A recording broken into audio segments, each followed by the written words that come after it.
Insurance isn't a one-size-fits-all, and shopping for it shouldn't feel like squeezing into something that just doesn't fit. That's why drivers have enjoyed Progressive's Name Your Price tool for years. With the Name Your Price tool, you tell them what you want to pay, and they show you options that fit your budget.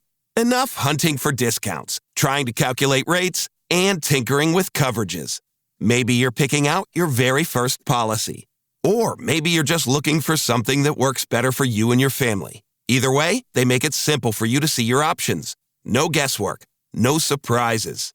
Ready to see how easy and fun shopping for car insurance can be? Visit Progressive.com and give the Name Your Price tool a try. Take the stress out of shopping and find coverage that fits your life on your terms. Progressive Casualty Insurance Company and Affiliates. Price and coverage match limited by state law. If the world were like a Sleep Number mattress, everything would adapt for your comfort. Because as your life changes and your body changes, Sleep Number mattresses adapt and shift to give you personalized comfort night after night. And now everything's on sale during our Memorial Day event. Save up to $1,200 on mattresses, plus free delivery when you add a base. Ends Monday. To experience a whole new world of comfort, visit a Sleep Number store or go to sleepnumber.com. Sleep Number, to a good life sleep.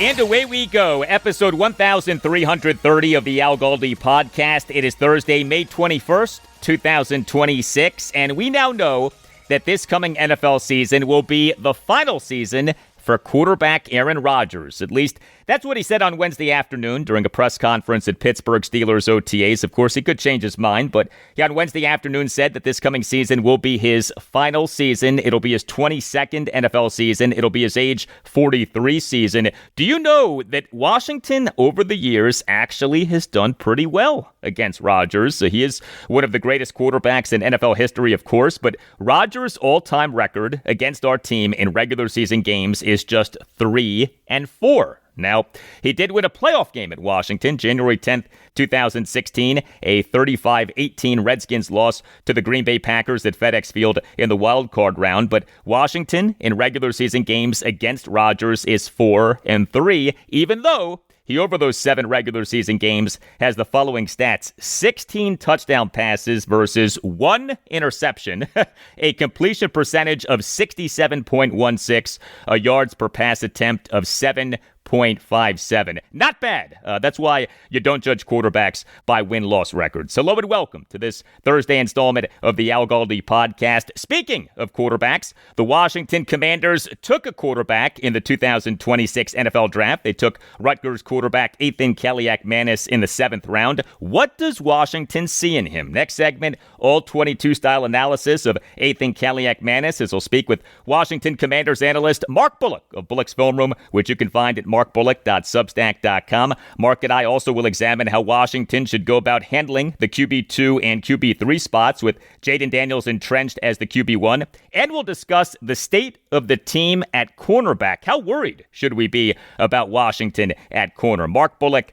next segment. And also on the show, I'll talk Washington Nationals and Baltimore Orioles. The Nats, they now are back at 500 in MLB's 2026 regular season, 25-25 off an 8-4 win over the New York Mets at Nationals Park on Wednesday evening. The O's, they suffered a gut-wrenching loss, a 5-3 loss at the Tampa Bay Rays on Wednesday afternoon to complete a 3-game sweep. The O's blew a 3-1 8th-inning lead by allowing 4 runs in the bottom of the 8th. The O's now have lost 14 of their last 20 games, and in MLB's 2026 regular season now are at a new low point, 8 games below 500, just 21-29. Before we get to feedback, a departure for the Washington Commanders. Reports on Wednesday evening that Senior Vice President of Football Initiatives Dave Gardy is leaving to become the Tennessee Titans Executive Vice President of Football Operations. That's a major job that he's getting. Gardy worked in the NFL's league office April 2003 to April 2024. He was hired by Washington in April 2024, handled a number of in-game management duties for the Commanders, and now he's leaving for the Titans. Also, some Washington Capitals news. news. They on Wednesday afternoon announced having signed defenseman Timothy Liljegren to a 2-year, $6.5 million contract extension. He had been set to be an unrestricted free agent in the 2026 offseason. And this extension especially stands out because Liljegren was a healthy scratch for 13 of the Caps' final 14 games in the NHL's 2025-2026 regular season, off the Caps having acquired this guy via trade on March 6th, what was 2026 NHL trade deadline day. The Caps traded a 4th-round pick in the 2026 NHL draft to the San Jose Sharks for Liljegren. He barely played for the Caps, but they're keeping him off having traded for him, and you gotta think that a reason for this is the situation with defenseman Rasmus Sandin. He on April 21st underwent a surgical procedure to address a torn right ACL that he suffered in the Caps 6-3 win at the Pittsburgh Penguins on April 11th. And the Caps, in the announcement, said, quote, a return to play timeline will be determined by his individual progression, with typical recovery from this surgery estimated at 6 to 9 months, end quote. So he is expected to be out into next regular season. You can hit me up on X at Al Galdi. You can email me, the Al Galdi podcast at yahoo.com. And if you on Apple Podcasts, give the podcast a 5-star rating. I on the podcast will read whatever you write in writing a review of the podcast. And what you write could be a sports take. You don't just have to write about the podcast. What I'm trying to do is make a push for 2,000 ratings of the podcast, but I'm only looking for 5-star ratings. If you give me a 1-star rating, I'm not reading whatever you write. 5-star rating, absolutely. Email from Josh Melnick on Washington Commanders linebacker Frankie Louvu. Writes, Josh, hi Al. My dad got me into your show 6 months ago, and I'm now an everyday listener. I love discussing your content with him. Thanks for all you do. I'd like to get your opinion on Frankie Louvu's status with the team in 2026. At linebacker, it's fair to assume that the recently acquired Styles and Chanel will be prioritized. At edge, it's fair to assume that Armstrong, Owe, Chason, and to a lesser extent, Omenahu will be prioritized. I'm not seeing where the quantity of planned snaps needed to justify the additional money owed to Frankie Louvu comes from. I think unless an injury happens in camp, it's not likely that Louvu makes the 2026 roster. What are your thoughts?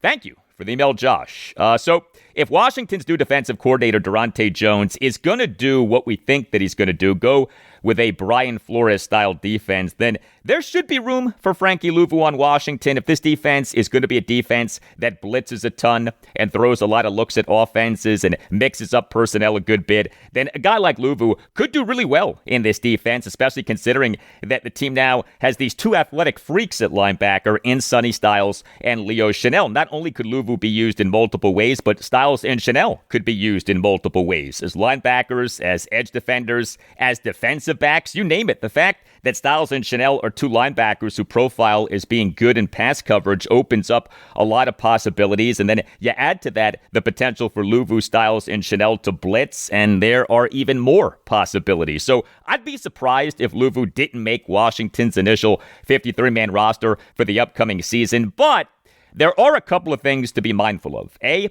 we don't know for sure how Durante Jones feels about another athletic Washington linebacker, Jordan McGee, but if Jones really likes McGee, that could spell trouble for Louvu. And by the way, I don't know that Washington would just cut Louvu. I think Washington would try to trade Louvu, a la what the team did with running back Brian Robinson Jr. last August.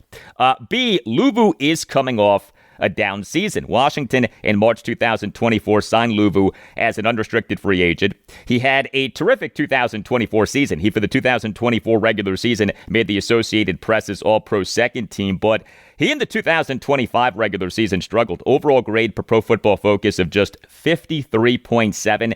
That's bad. 60 is average, and a lot of missed tackles. Louvu per Sport Radar was tied for number 5 in the NFL in most missed tackles, 18. If you go by PFF, he had 21 missed tackles.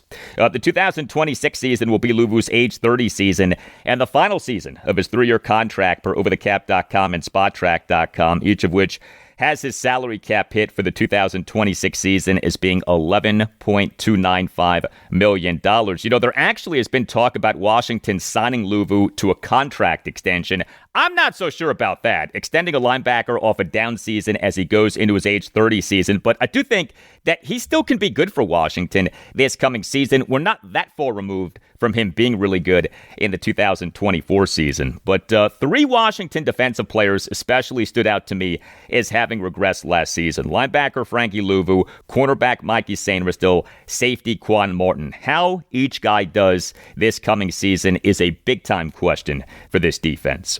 All right, Memorial Day weekend is this weekend, the unofficial start of summer. It certainly has felt like summer here in the Washington, D.C. area lately. Refresh your wardrobe for summer with Quince. Quince makes ordering clothes easy. I just got new shorts from Quince, sand dune colored cotton chino drawstring shorts. Ordering the shorts took minutes, and I right away was able to figure out the right size. And the shorts are great, really comfortable, look good, and feel good with Quince. Quince has all of your wardrobe staples for spring. Think 100% European linen shorts and shirts from just $34. Everything is priced at 50 to 80% less than what you'd find with similar brands. How? Well, Quince works directly with ethical factories and cuts out the middlemen. So you're paying for quality, not brand markup. Everything is designed to last and make getting dressed easy. Refresh your everyday with luxury that you'll actually use. Go to quince.com/Galdi for free shipping on your order and 365-day returns, now available in Canada too. That's QUINCE.com/Galdi. Free shipping and 365-day returns. Quince.com/Galdi.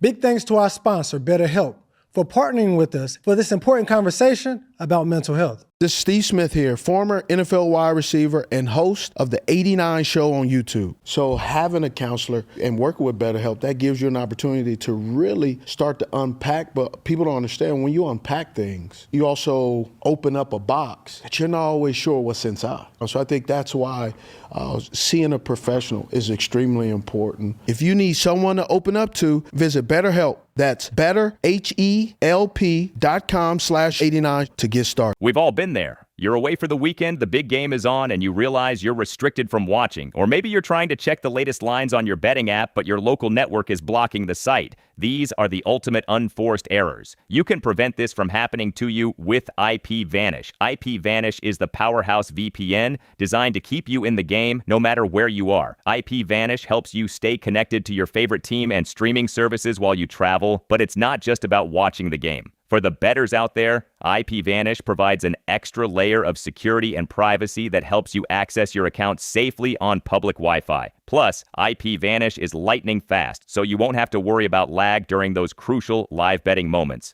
Right now, get a massive discount at IPVanish.com. That's IPVanish.com to get started today. Secure your play and go to IPVanish.com.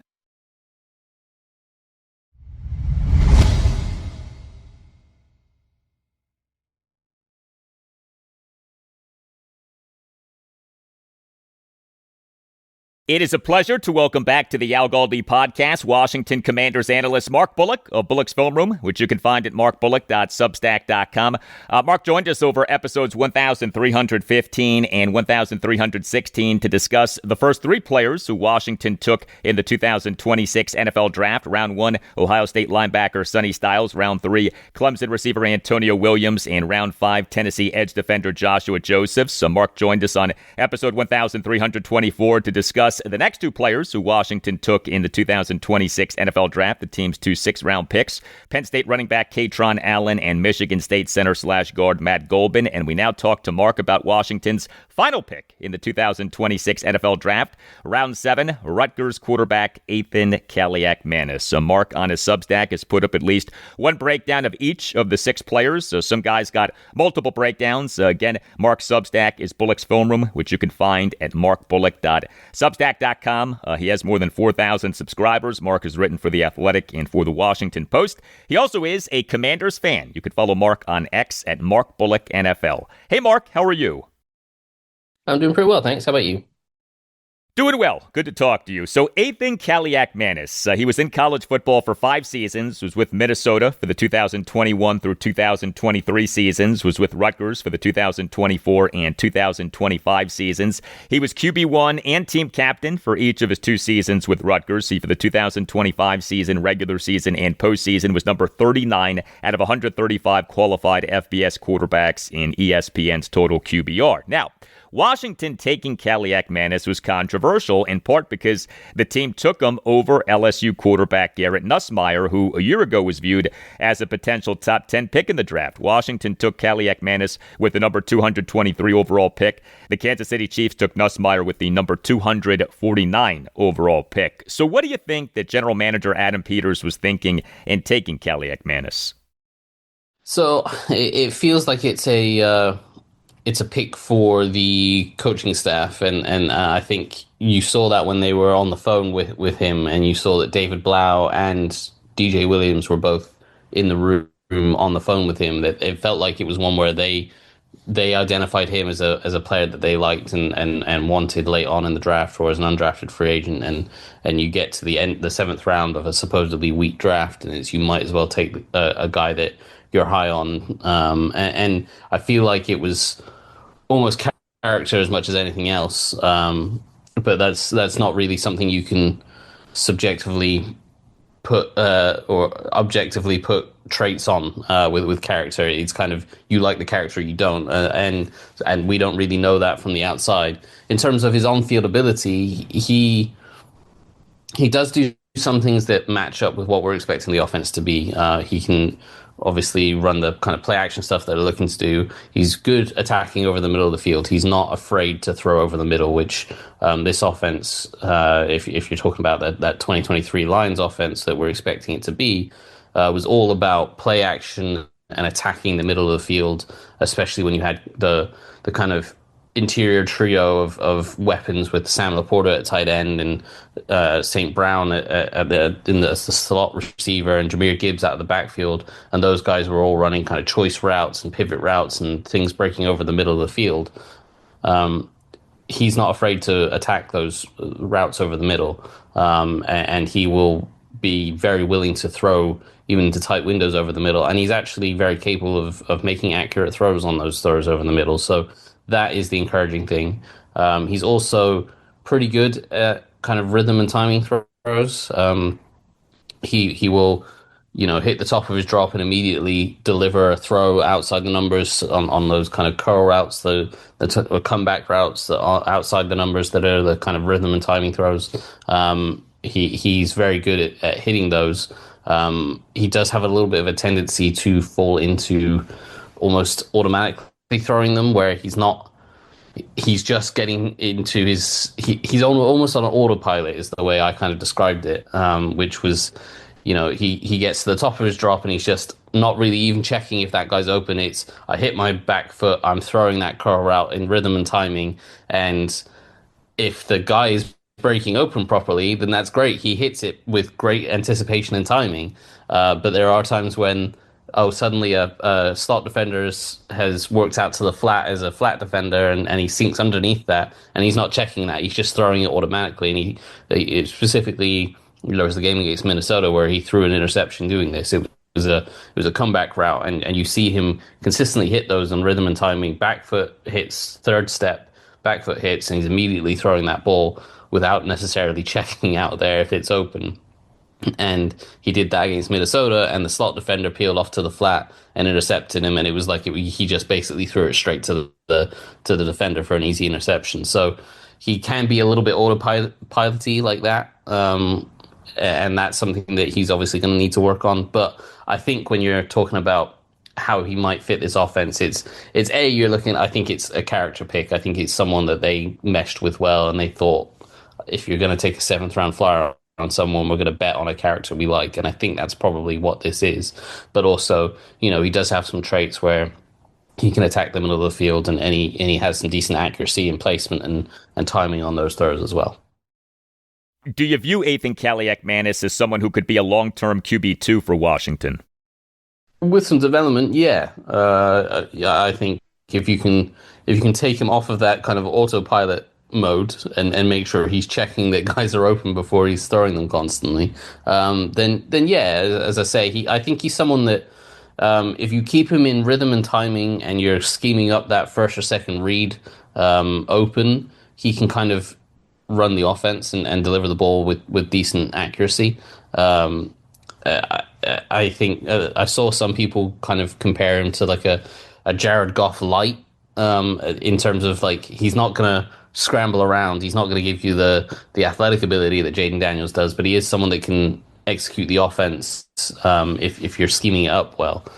So I think there is potential for him to develop into a QB2 down the road. I do think that's probably 2 or 3 years away. And I don't think he's necessarily guaranteed to even make the final roster this year.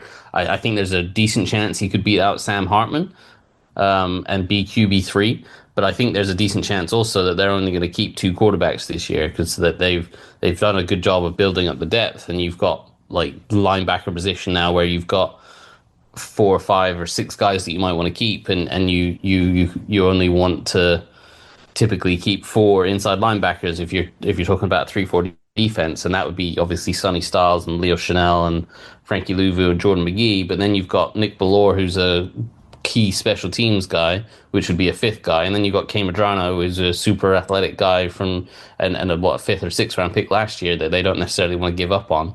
So suddenly that's 5 or 6 linebackers, and you need to find an extra spot to keep those guys on the roster.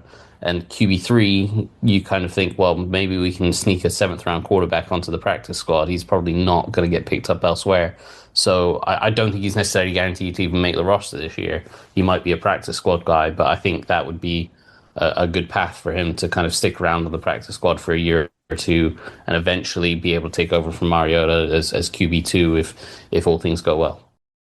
We're talking with Washington Commanders analyst Mark Bullock of Bullock's Film Room, which you can find at markbullock.substack.com. Washington drafting Athan Kaliakmanis raises the topic of roster building at quarterback for a team that already is set at QB1. Jayden Daniels is QB1, hopefully will be for many years to come. Marcus Mariota is QB2, but one of these years, he may not sign with Washington. He now has signed a 1-year contract with Washington each of the last 3 Marches. March 2024, March 2025, March 2026. He keeps doing these 1-year contracts pretty clearly because he wants to keep his options open. If he this coming March signs with another team, it would be good to have a young quarterback like Athan Kaliakmanis as a QB2 option. Is drafting guys like Athan Kaliakmanis for the purpose of developing them as backup quarterbacks the right way to go for Washington? Or would the team be better off using picks on other positions and just signing veterans to serve as QB2 and QB3, given that there are plenty of veteran quarterbacks available each offseason? I mean, I think you can do both, right? I think you want to secure the position for QB2 specifically. I think you want to secure the position for your starting quarterback. If he were to get hurt, you want to still be able to be competitive, and that's what they have in Marcus Mariota. And once you have that position secured, then you can start thinking about, well, you can take a high upside flyer on a quarterback if you like a character.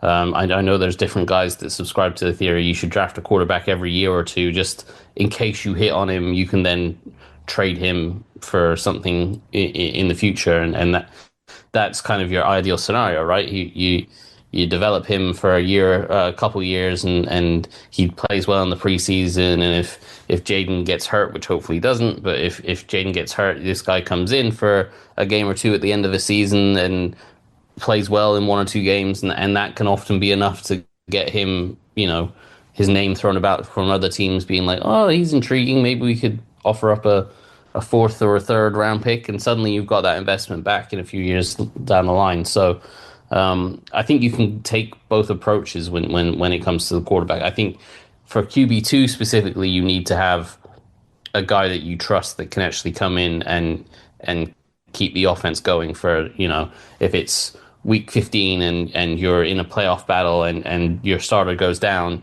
you need your backup quarterback to come in and give you a chance to win the game still. But for a 3rd quarterback, a developmental guy that you're taking a 5th or 6th or 7th round pick flyer on, I don't see any issue with taking a 7th round pick chance on him. Like, there's just as much chance of him developing into someone as there is, a cornerback that only plays special teams that might not even make the roster, right? So I've got no issue with them taking a quarterback in the 7th. Yeah, I don't either.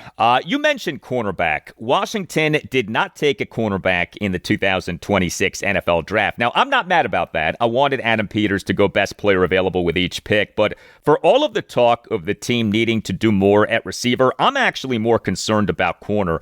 Are you disappointed that Washington has not done more at corner this offseason? Yeah, I thought they would have tried to add a DB at some point, but they are kind of a best player available team, and then they've kind of proven that over the past few years that they've tried to take the guy that they feel like is the best player available, even if it doesn't necessarily pan out that way. Like we saw that with the Johnny Newton pick. They didn't need a defensive tackle at the time. They took him because they thought he was a first round talent, and obviously that hasn't quite worked out the way they hoped, but obviously injuries play part of that. So it feels like they are a best player available kind of team, and I think that is the wisest way to play out a draft. But that's the way you build your roster long term. So I'm not overly disappointed. I do think they are still short in the secondary at corner, but there's always veterans you can try to sign and bring in and try to bolster out the position that way. Washington's cornerback group, as we speak, is as follows: Trey Amos, Mikey Sainristil, Amik Robertson, Akello Witherspoon, Antonio Hamilton Sr., Trey Hawkins III, Darius Rush, Corlin Vigors, and Fred Davis II. A lot of uncertainty in that group.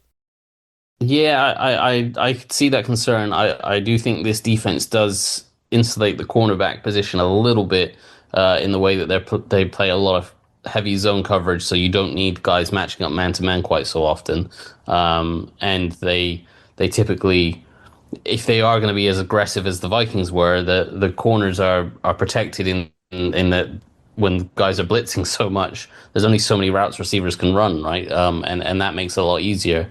And if you look at the Vikings secondary of the past few years, it's been kind of no-name guys that they sign off the streets and that have specific skill sets that are able to play that kind of zone off with vision, drive down on those underneath quick routes that the ball's having to come out because it's so much pressure up front.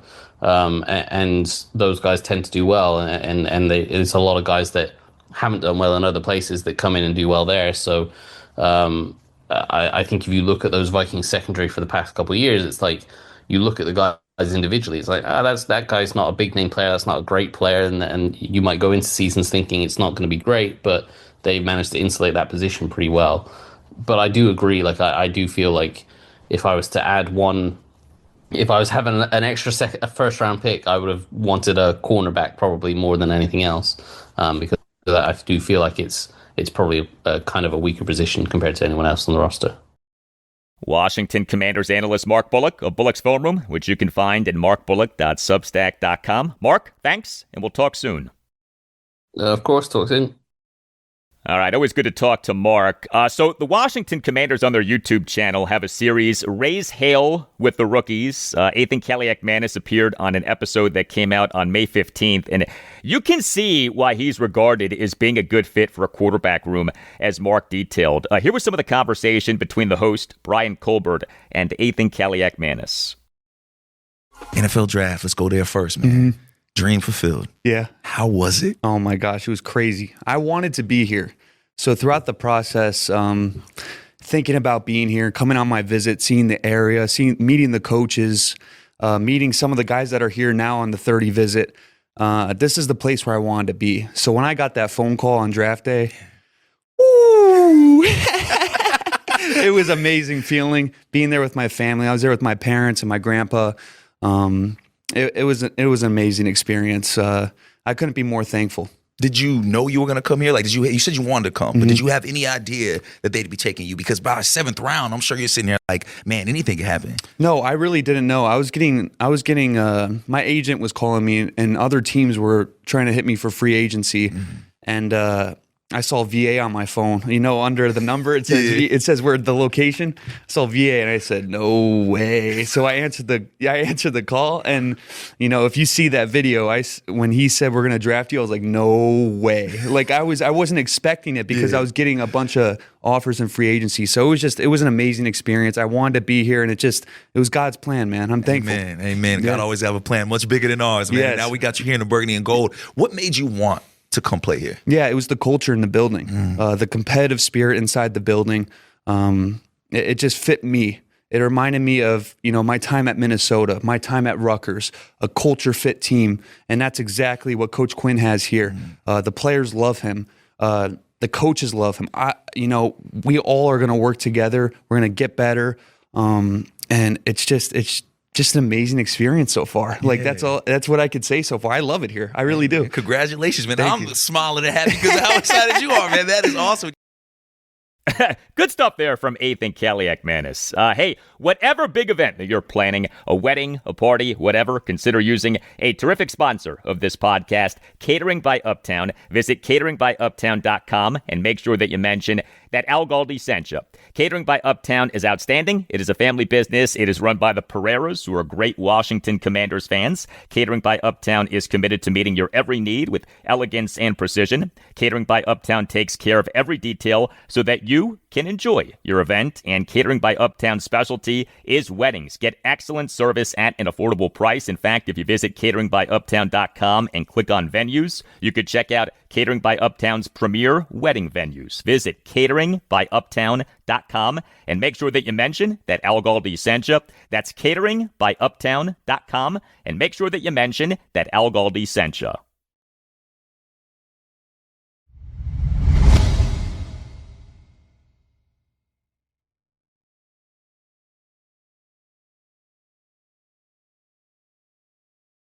Hey, please consider subscribing to the podcast if you're not already doing that. Subscribing to the podcast costs nothing. Make sure that you never miss an episode and helps out the podcast a lot. And if you're already subscribing, thank you.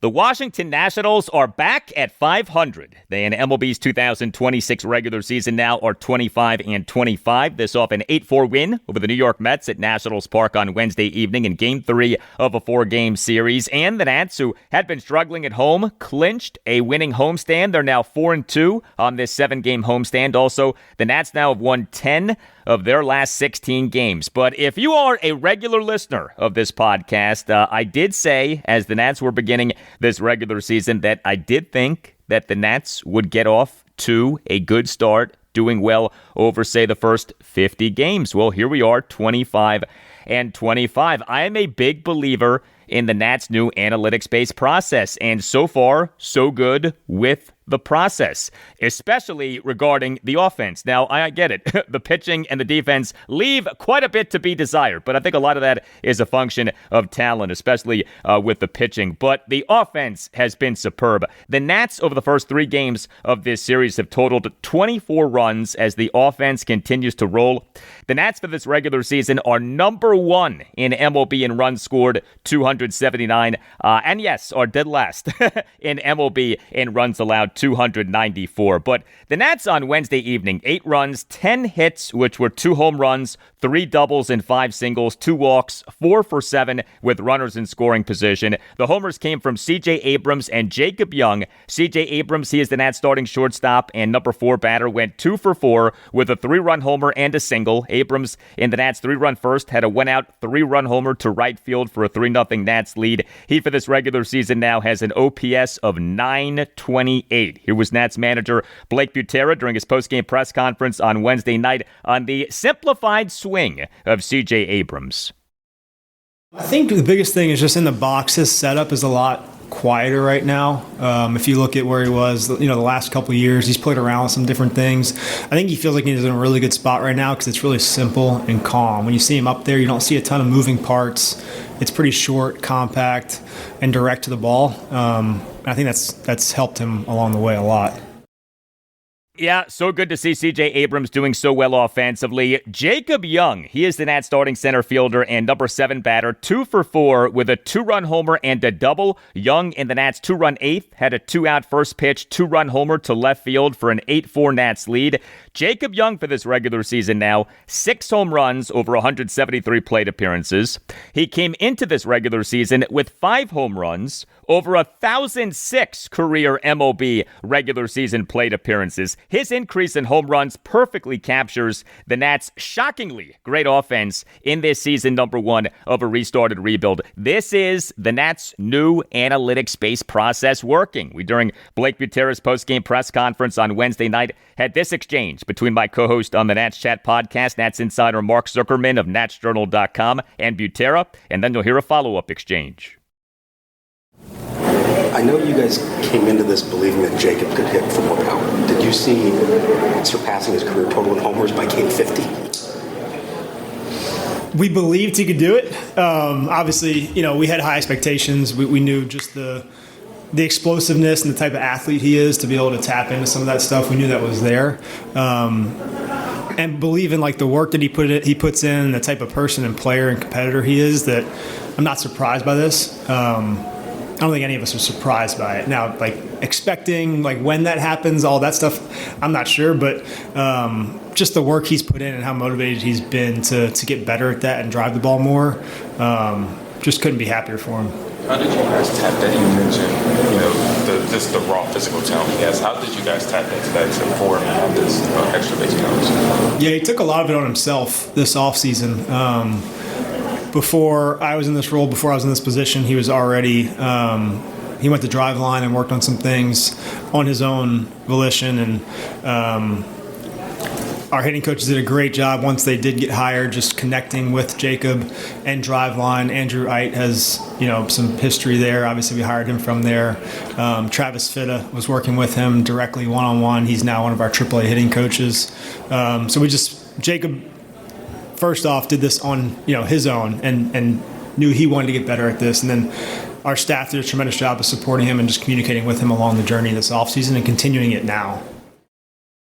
Yeah, and by the way, Jacob Young's OPS is just 666, so it's not like he has been some offensive force, but he now has 6 home runs. Someone who has been an offensive force lately is Keibert Ruiz. He is the Nats starting catcher and number 9 batter, went 2 for 3 with a double and an RBI single. He did get thrown out at home, but Ruiz in the Nats' 1-run second had a 1-out RBI single into left field for a 4-1 Nats lead to conclude an 8-pitch plate appearance in which he was down in the count at 1.12. Very nice plate appearance by Keibert Ruiz. And Ruiz in the bottom of the 5th had a leadoff first pitch double to left field off the outfield wall, but he got thrown out at home on Luis Garcia Jr.'s 2-out single to right field off a nice throw by the Mets right fielder Carson Bench. And C.J. Abrams was on deck. Hated to see Keibert Ruiz get thrown out at home like that in that spot. But Keibert Ruiz for this regular season now has an OPS of 768, including, you ready for this, a slugging percentage of 500. Yes, Keibert Ruiz has gone from being virtually an automatic out to now slugging 500. Again, the Nats' new process. Ruiz, for this month of May, has a slugging percentage of 806. Dylan Cruz, he in his second game back in the majors off the Nats on Tuesday afternoon, announcing having recalled him from AAA Rochester, was the Nats starting right fielder and number 5 batter. He went 1 for 4 with a single. Cruz in the Nats' 2-run 6th had a full count single to center field. Also regarding Cruz, so him having spent so much time at AAA Rochester this season has gained the Nats an extra season of team control on him. I brought this up on the podcast off Cruz getting optioned to AAA Rochester back in March. This idea of, hey, there's a potential silver lining here of the Nats gaining an extra season of team control on Cruz, and sure enough, that has happened. His free agency now is not until the 2031-2032 offseason. The free agency had been scheduled for the 2030-2031 offseason, the same offseason in which outfielder James Wood is scheduled to be a free agent. And from a club perspective, it was not good that both Wood and Cruz were set to be free agents in the same offseason. Well, now that's no longer the case. Wood is scheduled to be a free agent in the 2030-2031 offseason. Cruz is scheduled to be a free agent in the 2031-2032 offseason. Now, I'm not saying that the service time issue is why Nats president of baseball operations Paul Taboni demoted Dylan Cruz, okay? But this is a silver lining to him having been demoted. I'll read to you from a piece by Nats insider Spencer Nussbaum of The Athletic. The piece came out on Tuesday. Headline, quote, "Why the Nationals brought Dylan Crews back now," end quote. The piece included this, quote, "Crews entered the season with service time of 1 year and 35 days. Had he been up for the entirety of this season, Crews would have reached 2 years of service time and become a free agent in 2030 at 28 years old. Now, however, there are just 131 days left in the season, so Crews will end up with 1.166 years of service time. If he stays with the big league club the rest of the season, it will leave him about a week short of reaching 2 years. He will now hit free agency at 29, end quote. Of course, when Dylan Crews becomes a free agent, won't matter so much if he doesn't become a really good player. But from a team-building standpoint, it is good news that James Wood and Dylan Crews are no longer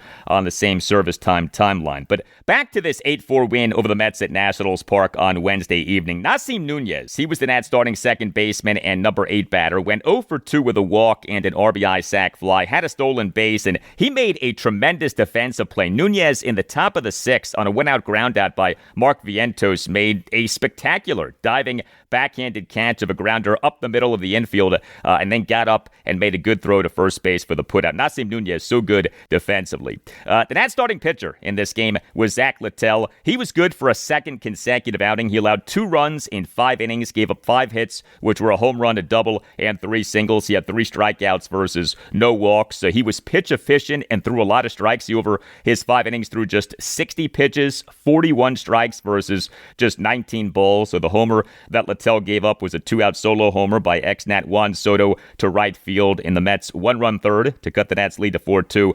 The homer went a projected 416 feet per Statcast. Littell did give up some hard contact, not unlike his previous outing, the Nats' 3-2 win over the Baltimore Orioles at Nationals Park this past Friday evening. Littell in that game tossed 5 scoreless innings, although he did give up a good bit of hard contact. But still good to see Littell doing better off how poorly he had been pitching. Zach Littell now in this regular season, 10 games, including 7 starts, ERA of 5.83, whip of 1.45. And the Nats in this 8-4 win over the Mets at Nationals Park on Wednesday evening used just one relief pitcher, who was Andrew Alvarez. He allowed 2 runs in 4 innings with 5 strikeouts versus 1 walk. He ended each of his first 3 innings with a strikeout. Alvarez in the top of the 8th allowed 2 runs as he gave up a 2-out 2-run homer by Juan Soto to right field to cut the Nats' lead to 6-4. That homer from Soto went a projected 408 feet per Statcast, as Soto is killing the Nats. But Andrew Alvarez, impressive again. He now has the following stats at the major league level over the last 2 regular seasons. 8 games, including 5 starts. ERA of 2.60, whip of 1.07, strikeouts per 9 innings of 9.09. I want to see more of this guy, Andrew Alvarez. He should be a candidate for the Nats starting pitching rotation. But it does look like he's sticking around, because also regarding the Nats bullpen, the team late night on Wednesday night announced having optioned relief pitcher P.J. Poulin to AAA Rochester. Game 4 for the Nats against the Mets at Nationals Park, Thursday afternoon at 4:05. The Nats have listed Cade Cavalli as their probable starting pitcher for the game. If the world were like a Sleep Number mattress, everything would adapt for your comfort. Because as your life changes and your body changes, Sleep Number mattresses adapt and shift to give you personalized comfort night after night. And now everything's on sale during our Memorial Day event. Save up to $1,200 on mattresses, plus free delivery when you add a base. Ends Monday. To experience a whole new world of comfort, visit a Sleep Number store or go to sleepnumber.com. Sleep Number, to a good life's sleep. You can't predict the future, but you can prepare for it. Arizona State University is building degrees for what's ahead. Programs designed around emerging fields, taught by faculty whose research is shaping our future, not just teaching about it. It's why we've been ranked #1 in innovation for more than a decade. Your future is worth preparing for, and you don't have to prepare alone. Future-proof your career. Explore more than 350 programs at asuonline.asu.edu. That's a degree better.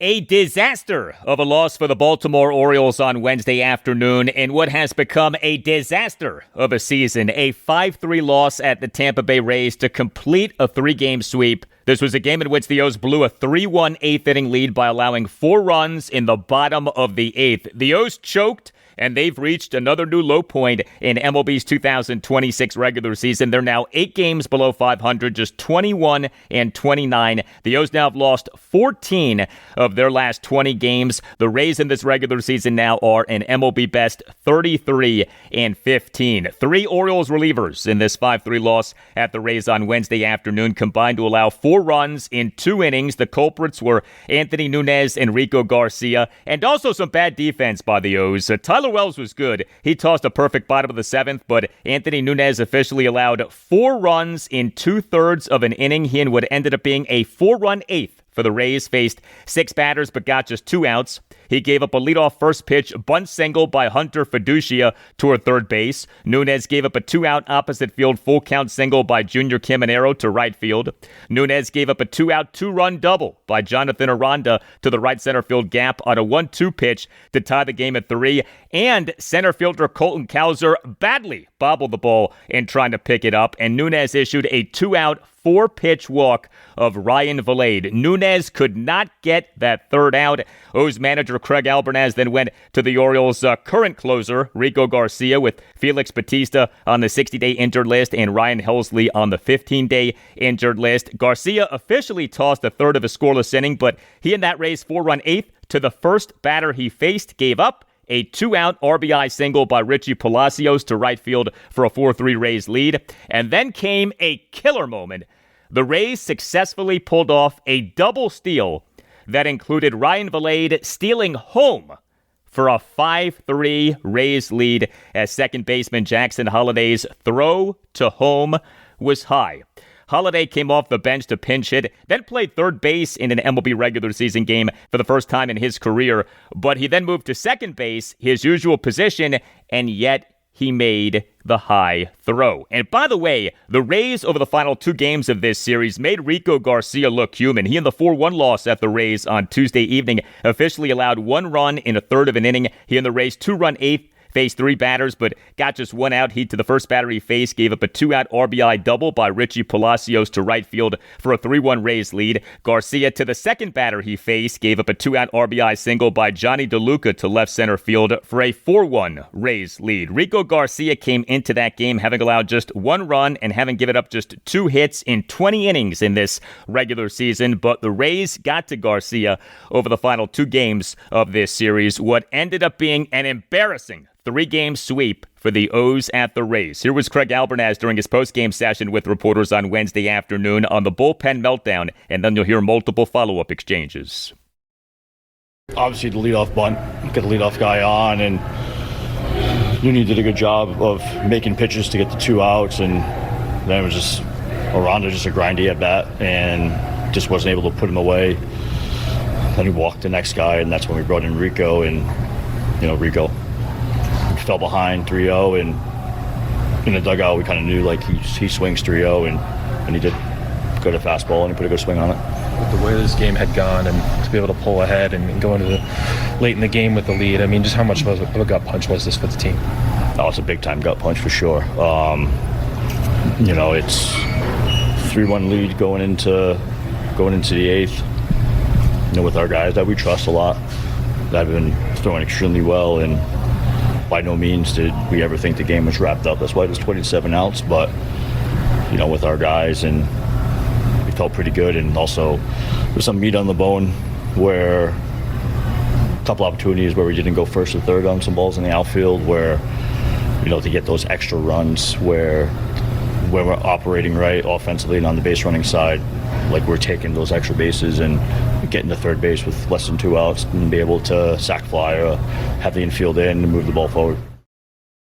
Yeah, just an awful loss for the O's, and a shame of the bullpen implosion for the O's in this 5-3 loss at the Rays on Wednesday afternoon was that the O's wasted a good outing by starting pitcher Shane Baz. The O's this past December 19th announced having traded 4 prospects and a draft pick to the Rays for Baz. The O's gave up a lot for Baz, and then on March 27th announced having agreed with him on a 5-year contract for the 2026 through 2030 seasons. But on Thursday afternoon did come through for the O's, so the bullpen just did not come through for him, but Baz allowed 1 run in 6 innings with 6 strikeouts. He gave up just 2 hits, which were a home run and a single. He did issue 3 walks. He threw 94 pitches, 57 strikes, 37 balls. Shane Baz in this regular season over his first 8 games all starts had an ERA of 5.48, but he now has been good in each of his last 2 outings. This past Friday evening, May 15th, a 3-2 loss at the Washington Nationals. Baz allowed 3 runs in 7 innings, and now what he did on Wednesday afternoon. The Orioles offense in this 5-3 loss at the Rays on Wednesday afternoon did some good things, but ultimately scored just 3 runs. So the O's scored just 3 runs despite totaling 9 hits and 3 walks. 7 of the 9 hits were singles, though the O's did hit 2 home runs, but the O's went just 1 for 9 with runners in scoring position. Pete Alonso, he is the Orioles starting first baseman and number 4 batter, went 2 for 4 with a solo homer and an RBI single. Alonso in the Orioles' 1-run third had a 2-out RBI single to left field to tie the game at 1. And Alonso in the Orioles' 2-run sixth had a leadoff opposite field homer to right field for a 2-1 Orioles lead. Also, more good defense from Alonso. He in the bottom of the 6th made a great backhanded catch of a 1-hop throw by shortstop Gunnar Henderson on a ground out by Ryan Vilade to end the inning. Alonso, as he made the catch, fell backward while his left knee was bent. If you go by Sports Info Solutions defensive runs saved, Alonso for last regular season with the New York Mets totaled -9 defensive runs saved. Alonso for this regular season as of games through Tuesday had +4 defensive runs saved. A major defensive improvement, and Alonso for this regular season now has an OPS of 744. Samuel Basallo, he is the Orioles starting DH and number 6 batter, went 2 for 4 with a solo homer and a single. Basallo in the Orioles' 2-run 6th had a 1-out solo homer to right field for a 3-1 Orioles lead. He, for this regular season, now has an OPS of 832. Gunnar Henderson, he is the Orioles starting shortstop and number 2 batter, went 3 for 5 with 3 singles. He, for this regular season, now has an OPS of 687. His OPS being that low is a big-time problem given how talented he is. But you know what? This entire Orioles season has become a big-time problem. A debacle of a loss on Wednesday afternoon. By the way, the O's in this regular season now are 0-7 in road games in the American League East. A 4-game sweep at the New York Yankees May 1st through the 4th. Now this 3-game sweep at the Rays May 18th through the 20th. We, during Craig Albernaz's post-game session with reporters on Wednesday afternoon, had these exchanges. You've seen firsthand what the Rays and Yankees look like at the top of this division. What needs to be done for this ball club to play better baseball and get to the level that those 2 teams are at? Yeah, it's just playing a complete baseball game. You know, we've shown that we can play with anyone. We just have to allow ourselves to play with anyone, you know, whether it be on the pitching side, defensively, offensively. Like, we just got to get everything clicking at once and being aggressive on the bases. You know, when we're pushing the envelope on the bases, that's when good things happen for us. And when we're playing a little passive and just playing careful, that's when, you know, we leave some opportunities out there. If I may follow up, you say allow yourself to play like that. Is there something, I don't know, that's potentially stopping players from feeling that they can be aggressive on the bases or clicking, you know, offensively or defensively or anything like that? Yeah, I say that in terms of, you know, mental. It's not nothing physical with these guys, and, you know, I'm not saying it's mental, but also when you go into the game with that mindset of, you know, you want to take any extra 90 feet, you want to grind out at bats, you want to take nothing for granted, and because you never know what can happen. You know, any team can come back, you know, and any team can, you know, win the game. That's why, you know, it's a really competitive league, especially in the division. So, you know, we just have to go out there and play our game. Well, no game for the O's on Thursday, thankfully. Next up for them is a 10-game homestand, beginning with a 3-game series against the Detroit Tigers at Oriole Park at Camden Yards. The O's have listed the following starting pitchers as probables for the series. Game 1 Friday night at 7:15, Chris Bassett. Game 2 Saturday afternoon at 4:05, Brandon Young. Game 3 Sunday afternoon at 1:35, Trevor Rogers.